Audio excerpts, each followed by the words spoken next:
Hello, everyone. My name is Brittany, and it's Monday, June 10th, and welcome to today's talk. Summer is coming. Kid hacks. That was Charlie's funny reference to Game of Thrones. We're joined today by one of our extended council's community, Sarah Coles, who is an early childhood educator with an additional experience raising two boys who are now 10 and 13.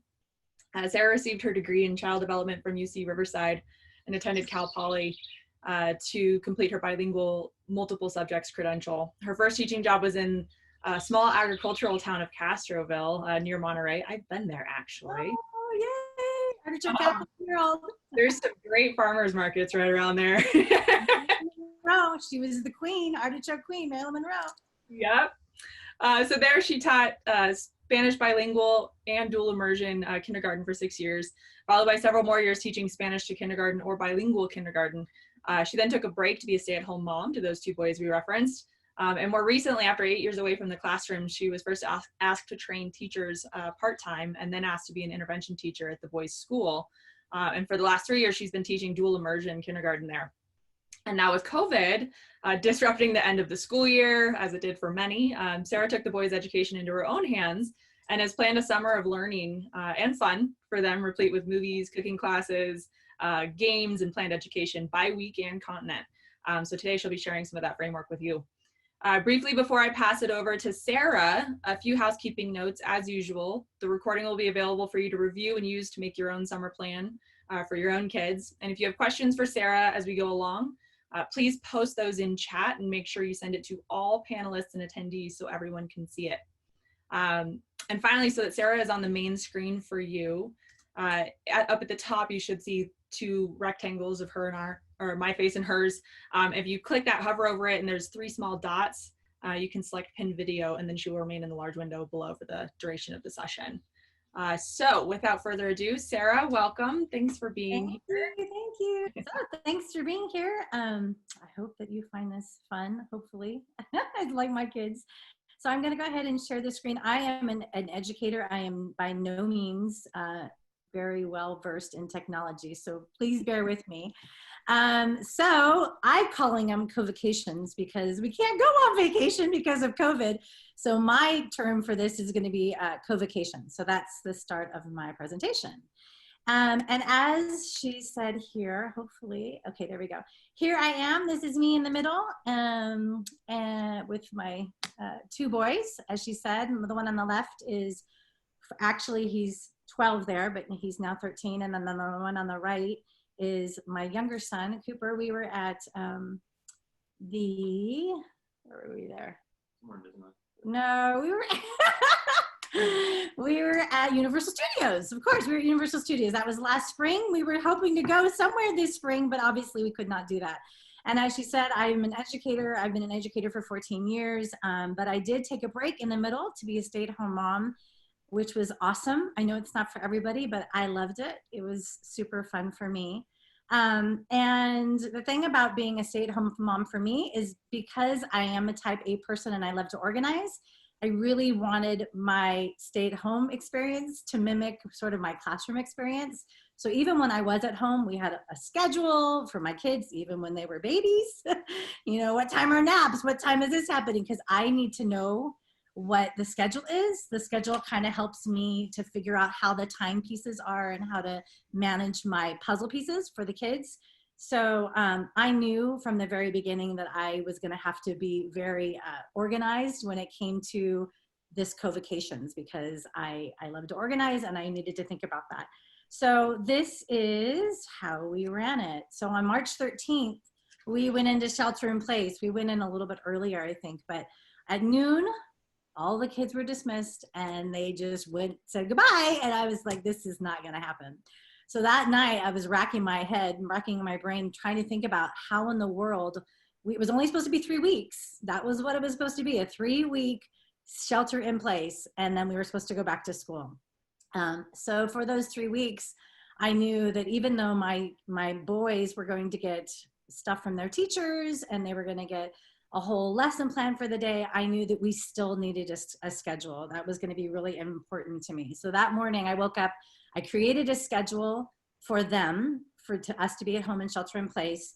And we followed that schedule from that moment on. We followed that schedule, and it actually, I think, worked really well. So this was our schedule. These are my boys. This is the first day, actually, of shelter in place.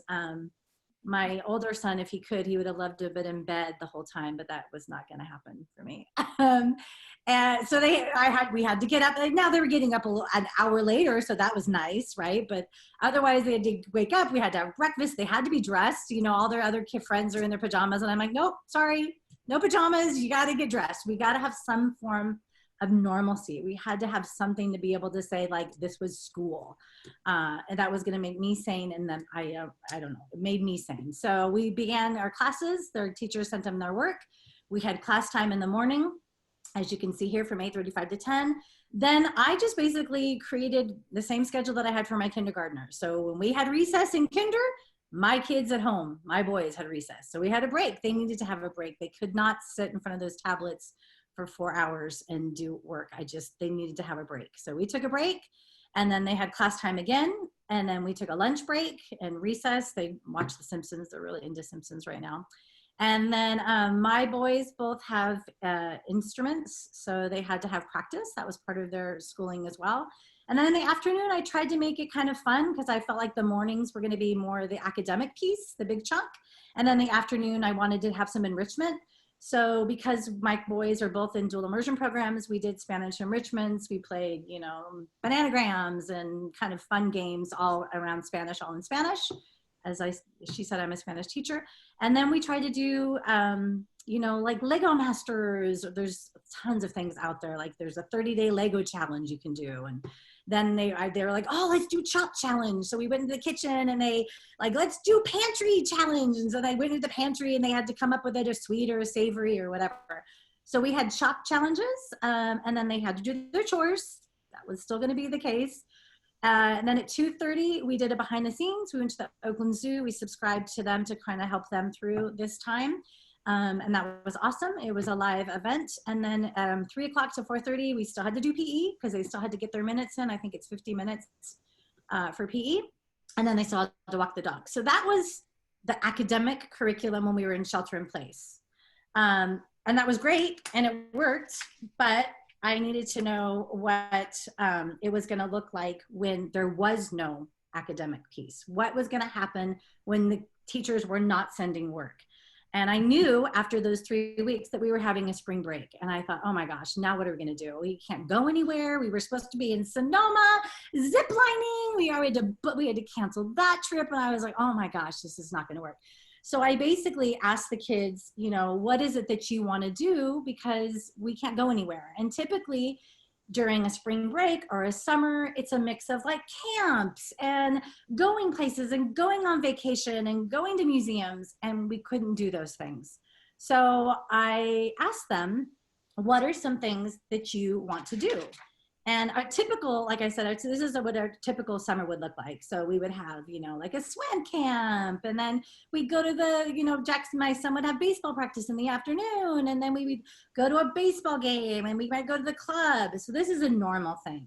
If we didn't have camps, and if we didn't have obligations, then I did what are called pick days. And so my kids, because of course everything is about fairness and rightness, so we have to have days. So on Cooper's day is Monday, Wednesday, and that's the day he walks the dog, and Tuesday, Thursday. So, okay, if it's your day, tell me, what is the thing that you wanted to do? Where would you have wanted to go if we could have gone on vacation? And I'm looking, yeah, I can all hear you. I'm just reading some of the chats. Sorry. So the pick days, one of my sons, he loves the Museum of Ice Cream. It's a pop-up museum in San Francisco. And so he was like, oh, I want one of my days to be a museum of candy. And I'm like, okay, great. Now I've got to create a museum of candy. This is just great. And my other son was like, oh my gosh, I love drinks. So let's make a museum of drinks. And I'm like, great. So now I have to make a museum of candy and a museum of drinks. Part of the reason they wanted those things is because those aren't things we normally get in our house. We don't have soda in our house, and we definitely do not have candy bars. So I decided that I was going to have to plan these days. And so what happens when there's no school? This was not going to be my reality. We were not going to have whatever. We were not going to have video games all day long and Lego battles, this was not going to be my reality. So like I said, we had a pick days, and these were our pick days. The first test was our spring break. Like I said, my son picked a bevy museum. He really wanted to go to a museum that was all around drinks. So I went to the market. It was the last time I've been to the market, actually. And I found like 5 drinks that I thought would be fun, that might be drinks that I could be able to make games around. They did not drink these drinks all in one day. They got to pick one drink, and then the rest of them we put away. And when another event happened, we had those. So I planned a day around bevies. We went to the Bevy Museum. Usually when you go to the Museum of Ice Cream or any pop-up museum, they have you come up with a name for yourself. So you'll see on the next panel, there's some pictures. But I bought a logo game because I knew that a lot of this week was going to be about name brands and logos. So I thought that would be fun. And we had some cocoa. Then we did a word scramble. That was something you can get online. You can put in the words that you want. It scrambles it up for you, and boom, it's great. So these were the drinks that we did: vanilla cream, vanilla, Valencia orange, black cherry, orange cream, cranberry lime. Then we did, and in between all of these games, we're taking a little break. So keep in mind that you have to like kind of think about, is your kid tired? Are they needing a break? Whatever, you just can't fly all these activities at them at once. Then we did what we call nanagories. My mom, when I was young, she should have made this and sold it because she would have made tons of money. But anyway, she created categories. So she would take a piece of paper and write a word like soda, S-O-D-A, across the top, create the panels, and then we would play categories. So we do it just like that. We call it nanagories. And the word was soda, and they had like different things that they did. Then we also did a science experiment where we did drink chemistry, and then they designed their own drinks. So you can see here, the middle panel here, this is the drink names: Jamaica, Jamocha, Jack's, Mocha Mama. They came up with their own names for their drink museum. Then over here on the left, this was the logo game. It was really fun, actually. Kind of old school, but kind of fun. And then you could see they're playing that nanagories game, this categories game there. And then we did over here on the left panel, we did on the bottom, we did a science experiment where they added baking soda and vinegar. Super easy, super fun. They love that. And then of course, like I said, here's the logo game over here, and then they're toasting in the backyard. So that was kind of our bevy day. They loved it. They actually said that they thought it was more fun than going to the actual museum. And then the other thing that they said they wanted to do was they wanted to go to the movies. Of course, we couldn't go to the movies, and Sonic was just coming out. So we pretended like we were going to the movies, and we did a day all around Sonic. But I didn't want them just to say, okay, we're going to watch a movie for 2 hours and then that's it. Like, I needed something else. So we spent the morning doing some fun things with Sonic. So we did a tutorial. This is a great website called Art Kids Hub. And they teach the kids how to draw step by step. It's super easy. I did it with my kindergartners. I did it with my, my son loves it. He does not like to draw at all, my 13-year-old, and he loves these things because it's super easy and it makes you look like you actually can draw. They look great. I know, they do. It's really cute. And then we did this little Sonic craft. Again, my son has fine motor. He's not very good with fine motor, so he doesn't like all this art stuff. So you have to think about, like, I wanted to push my own kids as well, but like if sometimes it's too much for them. And then we talked about the Sonic Boom. So we took the idea of Sonic and went into science with it. And we watched, it's here in the middle. We watched a video on the Sonic Boom. And then I'm going to date myself, but we watched a little bit of The Right Stuff because that movie had the Sonic Boom in it with Chuck Yeager. And so that was really fun. They liked that a lot. And then we did Supersonic, again, dating myself, the video. And then they had to take their name and write out a little rap with their name. The J is for blah. That was really fun. They like that. They like that song. They're kind of old school rappers. And then we did a Sonic game. Actually, it was online. It was a basketball game because my son is they're both into sports and basketball. And then we decided that we were going to go to the drive-thru. And because we couldn't really go to a drive-thru, I created my own Sonic menu down here in the left corner. And they got to pick what they wanted. So we grilled hamburgers and they got to pick what they wanted on top. And then we made a blizzard. And so they made their own menu. We watched the Sonic movie and we went to the drive-thru. So that was our Sonic day. And then the Museum of Candy. This one was big because, of course, candy bars are huge, and they don't have candy bars, and unless it's Halloween, and even then, those probably last a year. So again, I went to that same market that same day, and I bought a bunch of candies that I thought would either be like candies they'd never heard of before, or that I could pull a riff on them and be able to play games with them. So these are the candies that I bought. Payday, we already had the Payday game, so we played that. I bought some dots, and also show you in the picture the game we played. I created a PowerPoint game that we're gonna play in just a second. And that was for well, I'm not gonna tell you that, but anyway, we did Reese's peanut butter cups, and we blindfolded them, and they had to see how many peanuts they could put into a cup. So that was peanuts in a cup, peanut butter cup. Then I bought a Lego, actually a small one, and we did a space Lego, and they had to guess. Every time that we did these games, I had the candy bar in a bag, and after we played the game, they had to try to guess to see what the connection was to the game. So when we did the space Lego, they were trying to think of what candy bar would have a connection to it, and they finally, I think a couple of them, it was Milky Way, and there was another one that they thought maybe it could be Mars, the Mars bar, that's what it was. I did a Kahoot, and that's a really fun site if you guys haven't tried it yet. It's a quiz site, and I did it with York Peppermint Patty. So I had different questions that got them to New York, and then to Peppermint, and then to Patty, and they had to guess York Peppermint Patty. For Rolo, they had to throw a Rolo ball into an O-frame, and I just had some old tracks from a Hot Wheels race track. So all these things home. Mr. Goodbar, we did a bunch of bar games at the end of the day. And you'll get to see, we played quarters. We played, throwing the balls into a red cup. We played some ping pong, ball toss, darts, and cornhole. And you'll see the pictures there. And basically at the end of each game, they had to show me, I had a paper with a thumb up or a thumb down, and they were supposed to be able to get to Mr. Goodbar bar games. So that was a stretch, but they had a lot of fun with that. So, Brittany, I'm going to stop this share. Yep.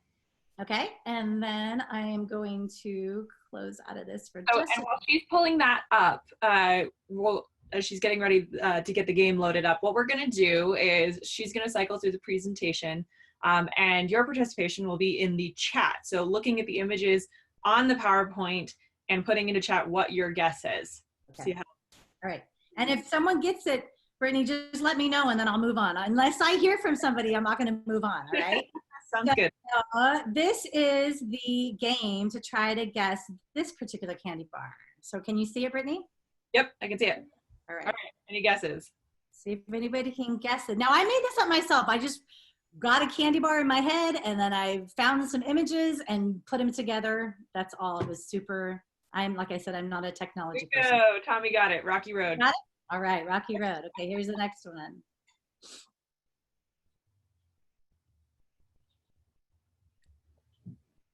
Yep, Andy got it. Starburst. Right. All right. Nice job. Okay, this one was hard, right, Brittany? It was really hard. Yeah, somebody can get it faster than I did. You're pretty good though. You got a lot of them. Yes, Greg got it. Jolly Rancher. Nice. Okay, this one actually came this way. I didn't have to create it. I got it. There it is. Yep, Greg Butterfinger. Greg's on a roll. I can see it.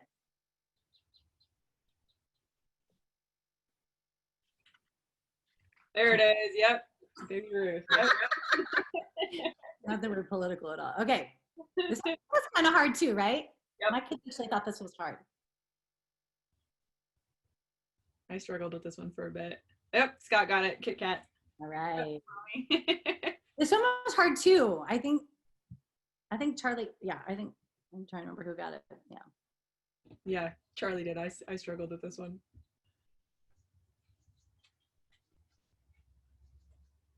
They're pondering. But I'm not the only one that stepped on this one. You can always pipe in too, Brittany. You can still play. I'm trying to remember. Seriously? Yes. What am I blowing? What comes out? What comes out when you blow? Airhead, there it is. Good job, Scott. This one's pretty easy. Well, if you're from California, it's pretty Right. easy. Right? Or Colorado too. Yeah, Colorado too. There it is. Yep, Melissa got it. Hot tamales. This one is an inversion. Uh-huh. This is the Spanish version. A blank from blank. Here we go. We got this one. Swedish fish. Yep. A fish from Sweden. See, you have to go the other way. Okay, and then this is the end. This was the last candy bar that was in the bag. And this was the title, in case you're cheating and saw the title. Maybe they weren't cheating. That's good. Yeah, what was this one? Yep, there it is. You got it? Yep, Melissa got it. Three Musketeers. Three Musketeers. All right. So my kids had fun with that. And I'm going to pull back into my presentation for a second. Sorry, guys. No worries. Okay. So. And that's another one that we'll share in the resources when I send the email around later to get you started. And of course, I'm sure you can come up with some others like that. Ooh, excuse me. So we back? Can you back to see it, Brittany? We back? Yes. Okay, great. So as you can see, this one right here was the Three Musketeers. That was the PowerPoint game. So kind of a mix of like board games, and you'll see here. So this right here is the dots game. It's like, I'm sure you, I don't know. I played this a lot when I was a kid. You know, you put a dot and you have to create squares to make squares and with your name in it. So that was that. Again, at the beginning of the museum, we tried to think of a name that would get you into the museum. So I put a Mound of Mamas, Juicy Fruit Jacks, my husband played for the day, Sugar Daddy, and then Kit Kat Coop. So those were their names. And then this was the Rolo game. We rolled a ball. Again, these are not complicated games. And then these are our bar games. So throwing down the cone and playing some ping pong, trying to get the balls into the red cups. Again, maybe games are reminiscent of your college, maybe not, but this is what we played. And then they had to tell me yes or no for the good bar. So that was the game for that. But guys, that was 1 week. That was 1 week. That was spring break. So I was like, oh my gosh, what in the world are we gonna do when it's 10 weeks? Because we have 10 weeks of break. And I knew that there would be a couple of weeks that I'd have to work, or there'd be a couple of weeks that I'd want to do.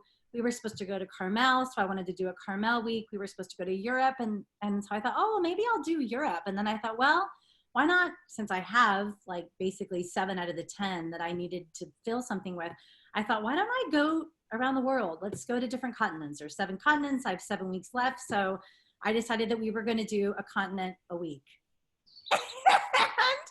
And in doing that, I now present to you this summer co-vacations. Please do not feel overwhelmed by this. Again, this is just a basic template and you can have fun with it. So 7 weeks, 7 continents, 1 continent per week. My idea, and we are already doing this because I started actually early with North America. I started on Friday. So I give them at the beginning of when we're doing the continent, I give them a map of the continent that we're focusing on, so North America. And then every day that we do a different country, I start actually off with a playlist from music from that country. And then they have to guess what country it is. So on Friday, I had to start early with Mexico because I have a training on Friday. So you have to move things around. You gotta be flexible, move it around to fit your schedule. So I played some traditional Mexican music and then they guessed Mexico. So then they had to color in Mexico on a map with a highlight. And then after the continent map, I gave them the country map. So then I gave them a map of Mexico. And then we started with our day on Mexico, for example. And then they had to find the cities on the map. So some of the things I did, like for Mexico, I've been to Mexico many times. I studied in Mexico and lived in Mexico for a while.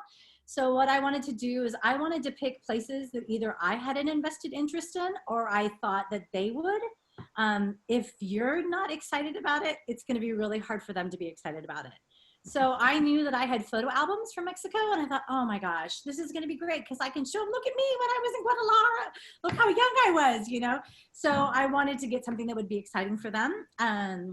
But if, for example, like I'll show you in a second, we're going to go to Jamaica. I've never been to Jamaica. I decided that I wasn't going to do 5 cities in Jamaica. So it can also be you pick a country and you want to pick like iconic things about that country. It doesn't have to be that you pick cities from that country. It could be things you want them to remember about that country.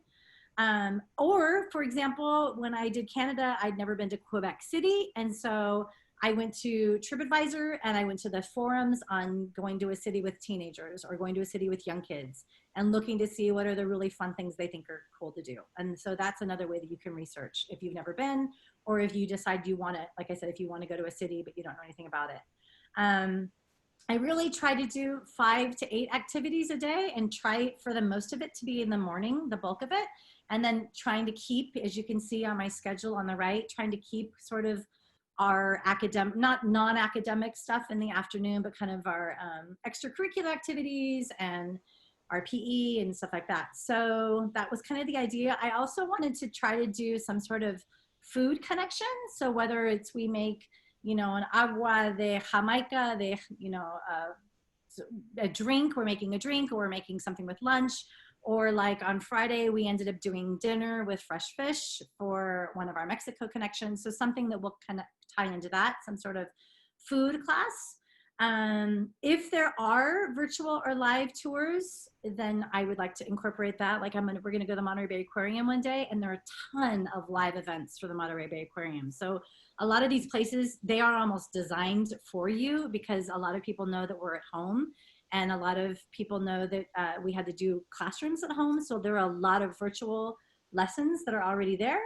So like I said, morning activities, usually inside because we're in the Bay, it's colder in the morning, but not always. And then maybe something in the afternoon. And then I also wanted to keep that idea with the spring break and do a movie once a week and try to tie it into that continent. So you'll see here, this was our kickoff. We did not do a continent last week. We decided to do something more local first.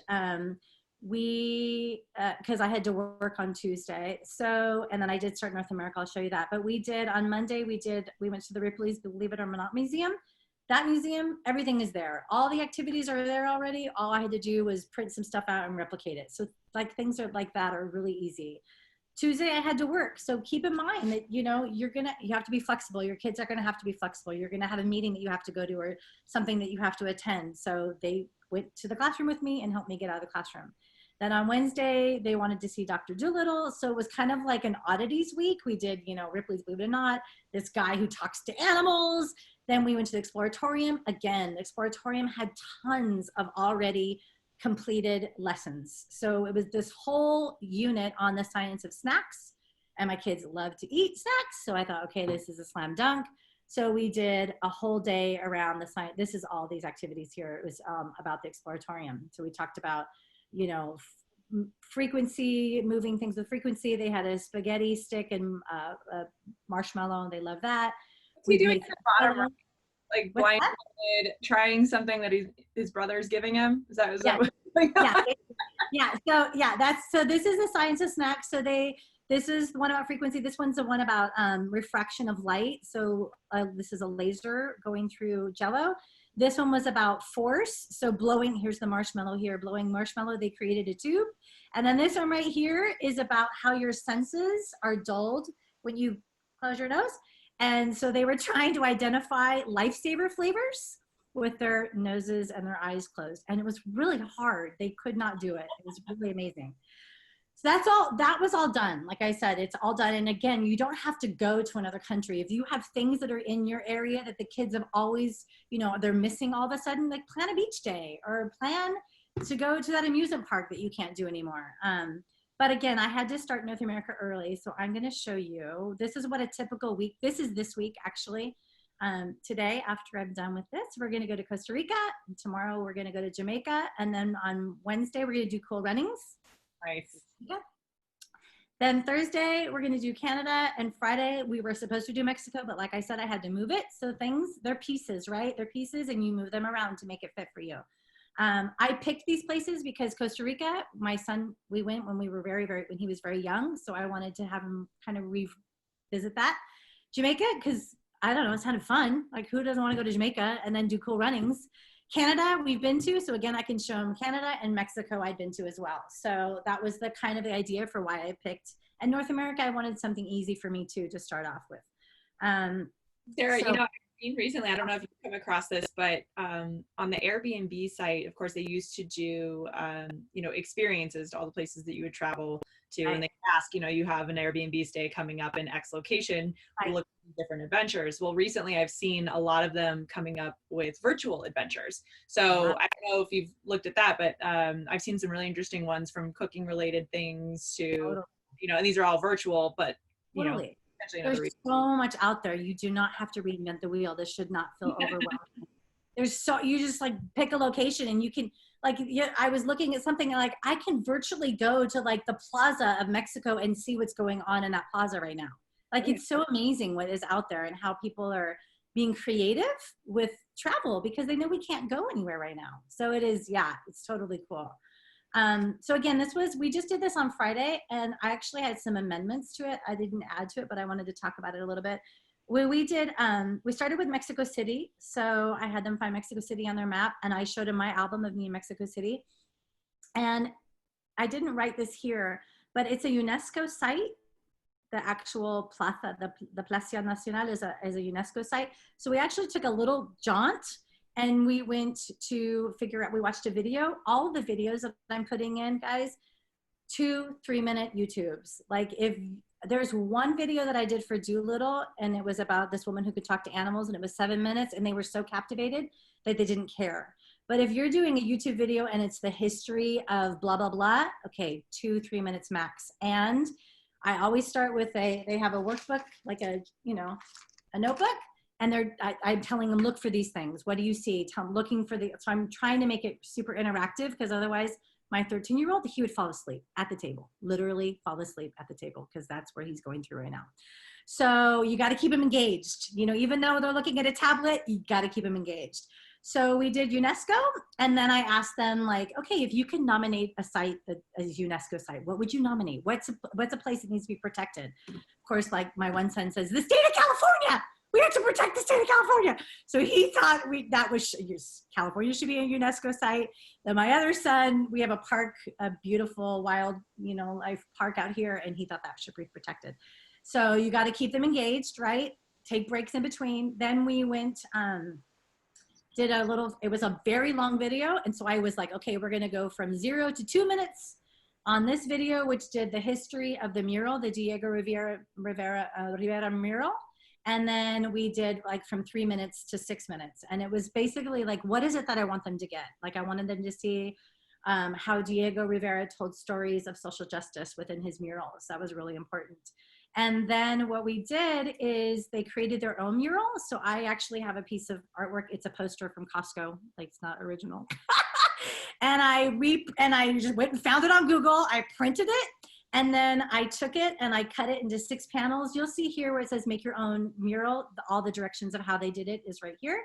In the link, the hyperlink, which you'll get after this. And basically you cut them into panels, and then it's like cards. I had them pick a panel, and then I had a white construction paper, and they recreated the panel. It's really cool how they recreated it. I'll show you in the next picture.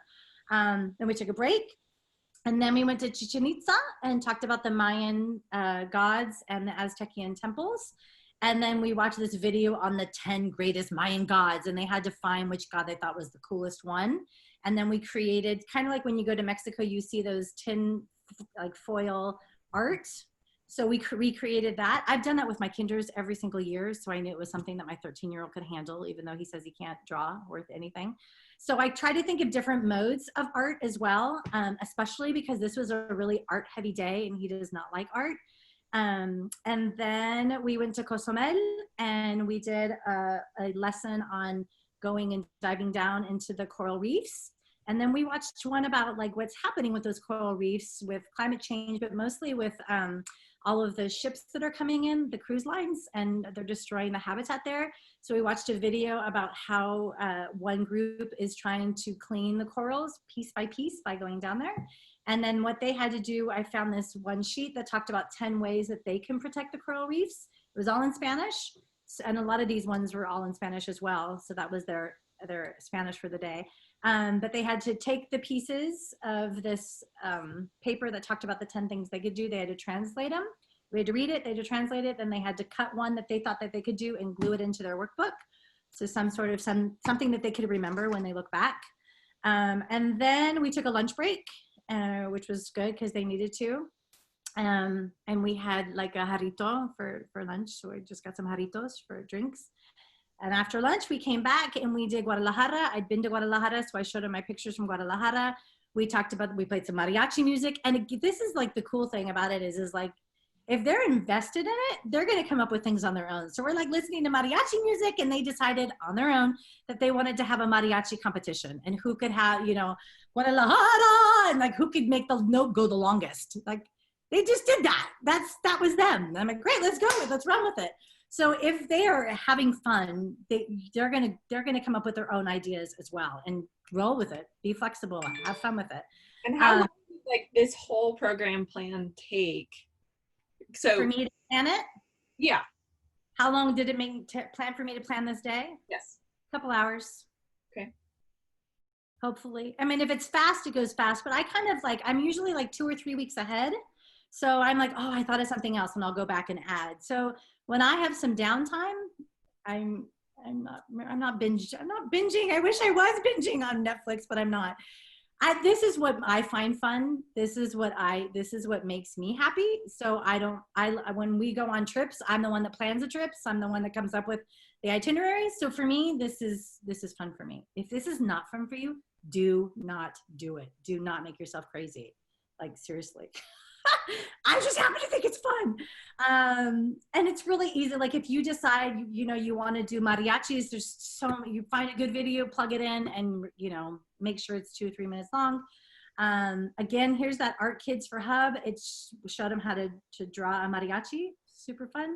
And then here it is there. And then the last thing was we went to Zihuatanejo, and we talked about the fishing in Zihuatanejo, and then we went and picked up our fish because we belong to a community-sponsored fishery. We picked up our fish. They helped me prepare it for dinner that night. So that was that. All in one day.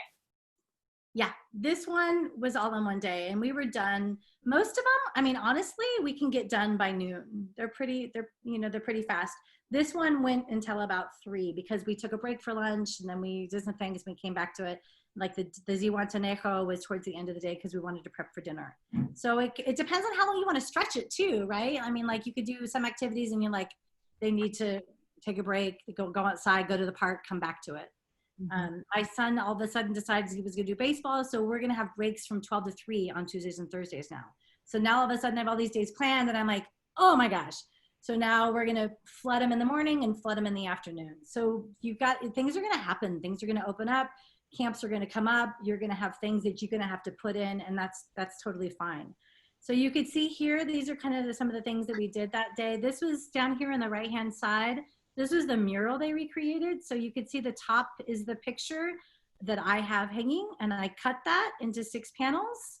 And then these are 3 of the panels that they recreated. Again, my son doesn't think he's a good drawer, but I thought he did great. And then to the right and to the left are the Mayan gods. So when they picked a Mayan god, I'm like, okay, what image do you want?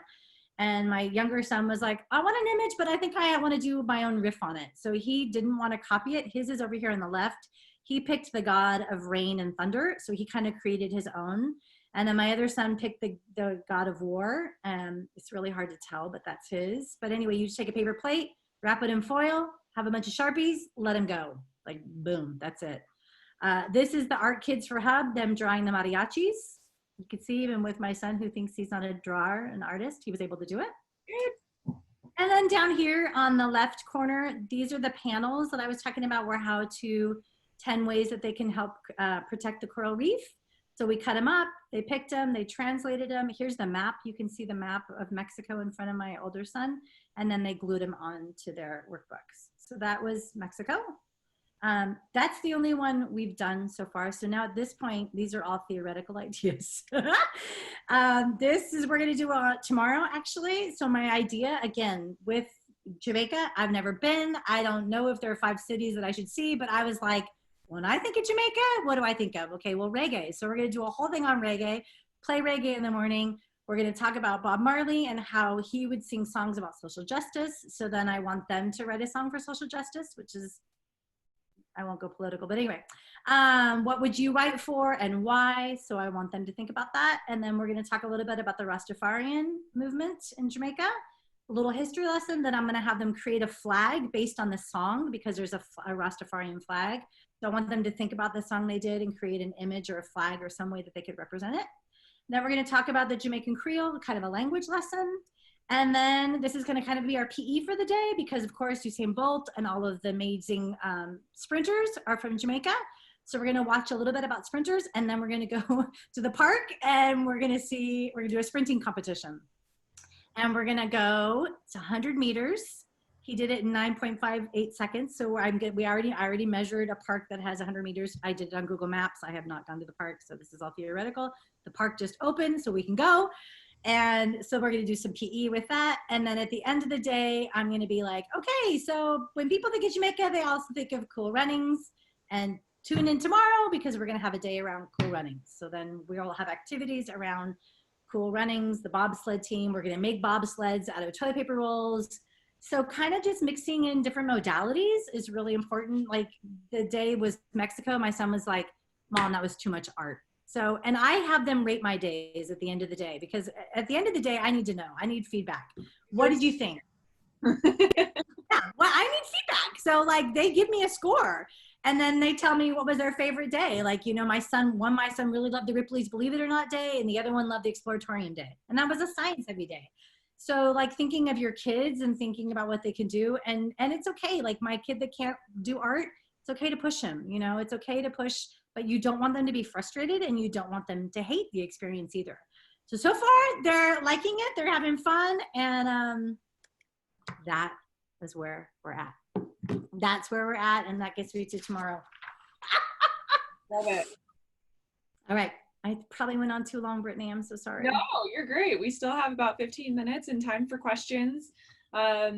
So in fact, it might even just make more sense to promote everybody, you know, so that we can actually hear them as they ask questions. Okay. Yeah, that would be great. Yeah, give me a second and I'll start moving everybody over. Yeah, the idea of the 10 states is really fun too. Yeah, 10. Yep, absolutely. That would be good. All right, we're getting everybody over here. We made passports. Oh, I love that idea. Great idea. Go ahead and turn on your video and raise your hand, and we'll ask you to say your question. Let's see. Hey, Andy. I like the idea of the passport. I wonder how I can incorporate that by tomorrow. How can we quickly make passports? They should make them. I love that idea. See? Last one, Greg. Hey, Tommy, how you doing? Hey, so this is amazing. I've got a 8 and a 12-year-old, and oh, good.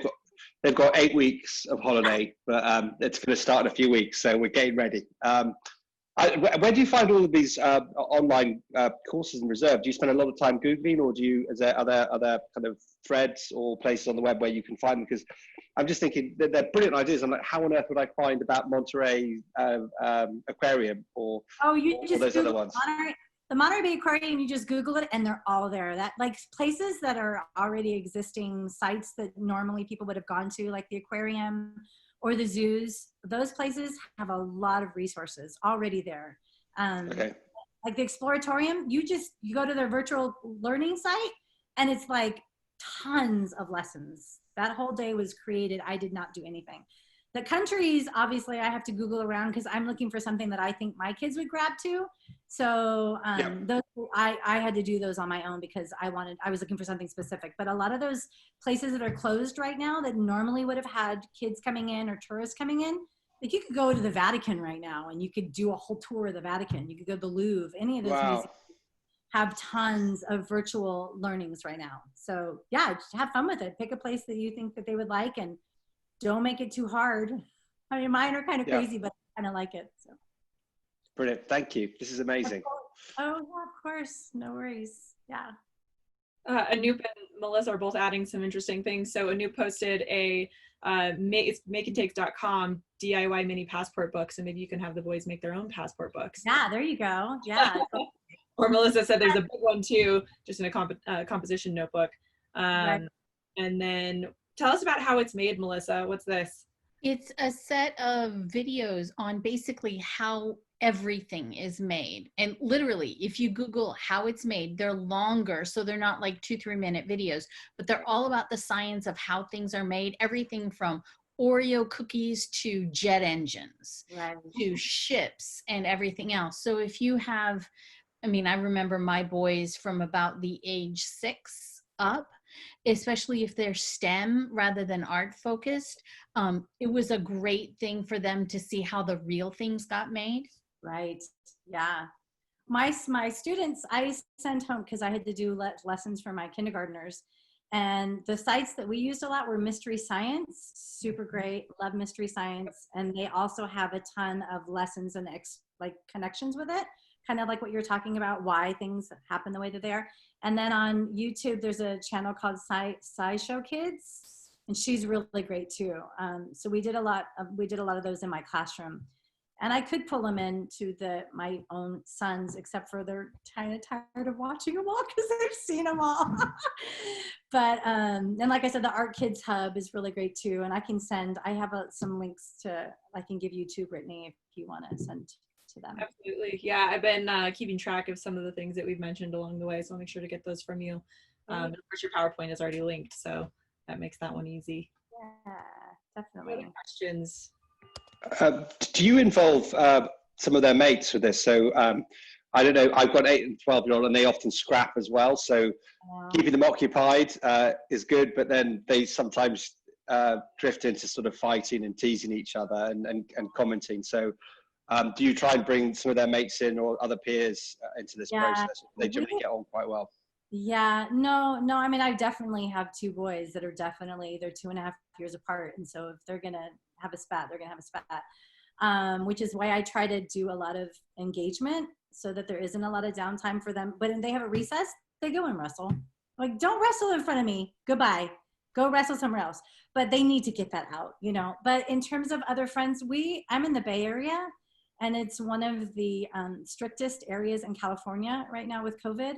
So we're really hyper vigilant. I don't know if it's a good or bad thing, but we haven't had anybody in the home. They haven't had any play dates, poor guys.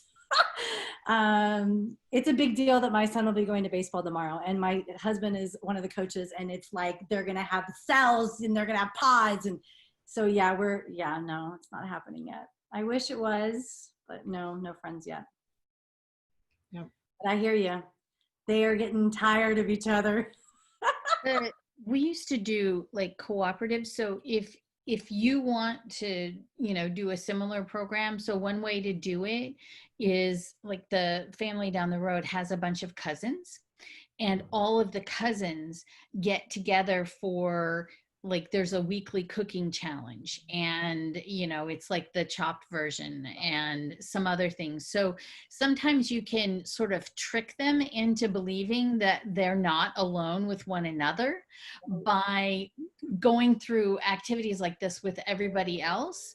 Right. And then they have something to talk to everybody else about. So they tend to collaborate, especially if it's a competition or something they want to be able to show what they did. They'll collaborate more, especially as they get older, so they can show somebody else what they did. Yeah, and then each of the households that are participating can share, oh, this is the dish that we made with this is the project that we did with it, or this is our dance that we came up with. And they have a common sort of, they have something that they have incentive to work together on. Beside Minecraft. And the common enemy isn't one another. It's like the other team, if they're competitive. Right. No, yeah, totally. So, and you can do like things like building trebuchets and, building competitions and, how tall did you get your marshmallow tower for the day, that kind of stuff. Right. Toothpick bridges. I think so many, at least all of like my sister who has 2 kids and all my friends with kids, they're not able to hold it together.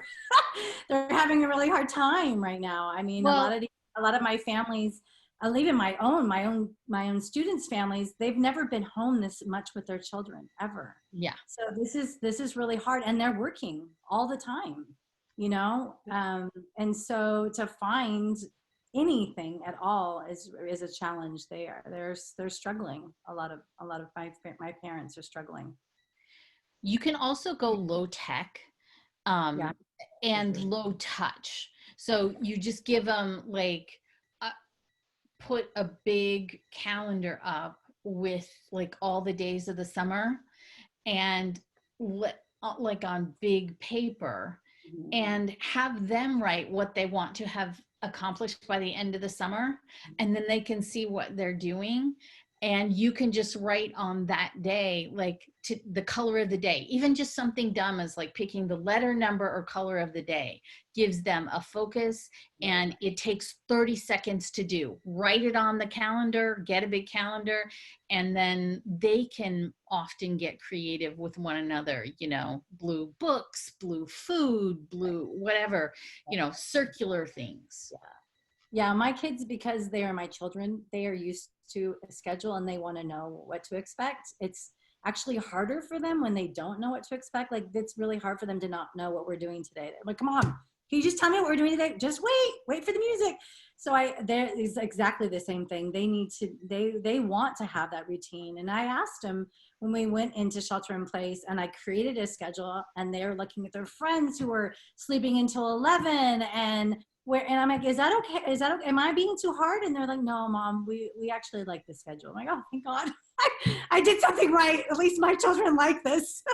I'm going to be creating type A children. But yeah, I think that, you know, like you said, Melissa, just something that they know what to expect and have a physical, tangible thing that they can be able to see that they succeeded on. Hence, I have my workbooks or whatever. I mean, I want it to be an active engagement, not passive engagement. We've got about 5 minutes left. Does anybody else have any other questions or things to share that they've tried? I have one possible suggestion, which I joined late, so you may have already talked about this kind of thing, but we have a friend whose daughter's physics class, but don't let that scare you because it could be done by much younger kids. They did a Rube Goldberg machine.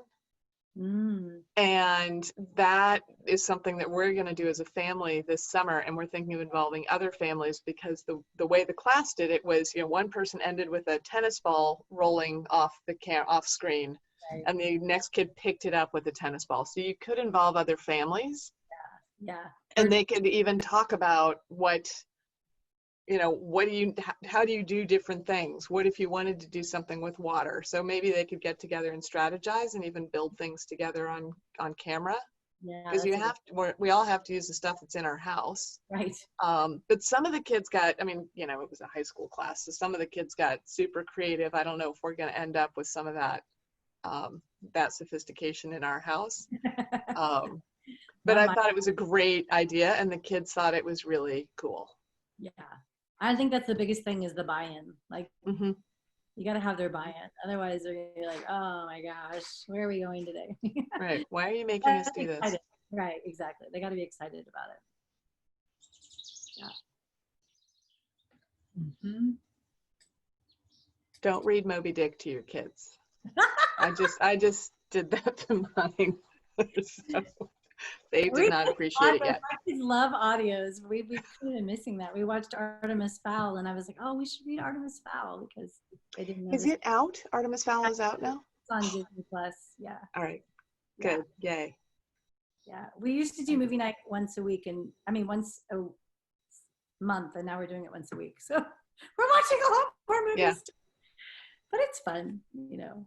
They liked Doolittle. We had a whole day around Doolittle. They thought that was really fun. So I didn't think it was that, but they liked it. So yeah. Adding that to my list. Thank you. And thanks for all the suggestions. Of course. Yeah. No, I know this is just my craziness. I'm surprised y'all want to hear about it. Well, I mean, you're looking at a community of, you know, these are all working parents, and, you know, we were hearing countless requests of, oh God, what are we going to make them do for an entire, well, the rest of the school year, right? Then add on, right, the rest of the summer. How do you stay engaged and stay on top of all of that? So, you know, when we heard that from Nathan, right? That you might have if you like. You want him to talk about this? All right. Thank you. We Most really of my friends are like, you're crazy. So one other dumb thing that for low planning parents is you can do like a different holiday a week. Mhm. So, whether that's Christmas or the 4th of July or Halloween or whatever, so that they just have something, this week it's, Halloween, and this, next week it's Thanksgiving, and they at least have, you can do history and other stuff, but I'm type A. I'm more like you, and I homeschooled my kids for a long time. My sister is the exact antithesis of this. And she has some high needs children. And so I always have to think about, okay, what's my version and what's her version? And yeah. And those are things that hardly take any time. You probably have your Christmas decorations somewhere in a box. You've got Thanksgiving stuff somewhere in a box. Just get the box out on Friday, that you put it away. On Monday, you take it out. Right, totally. Yeah, we did. We went through our Halloween costumes on yesterday because they want to make a mini golf course, and one of the courses they want to make is a Halloween course. Okay. So hopefully they get excited about these things, and then they want to do their own thing. I'm like, all right, great. You guys plan a day. I love it. Also a great idea. Mini golf course, right? I suppose you only need solo cups and some kind of. My son, for his 13th birthday, we had rented out a place in San Francisco. It's a mini golf place, and of course we couldn't go. So then my husband and I did an 18-hole course in the house, and every hole was about something he loved. Like there was a Dodgers course, and we just took a bunch of Dodgers stuff in his room, and like you said, the red cup. Here we go, back with the red cup, and then those tracks, and and then we went to Carmel. We just created that. So now they're wanting to do that too for my husband for Father's Day. They're going to make a Father's Day course for him. Yeah, use whatever you have. Don't go crazy. Great. Well, we're at the top of the hour. So thank you all for joining and sharing your own ideas. And Sarah, thank you so much. Of course. I will be sending out the usual follow-up email with the whole list of different resources that we even came up with on the call too. I was trying to keep notes on that. So Sarah, I'll follow up with you after, just make sure I have my links right, and then we'll get that recording out to you all. Alrighty. Thanks. Happy Thank Monday. you. Thank you. Ciao, ciao. Bye.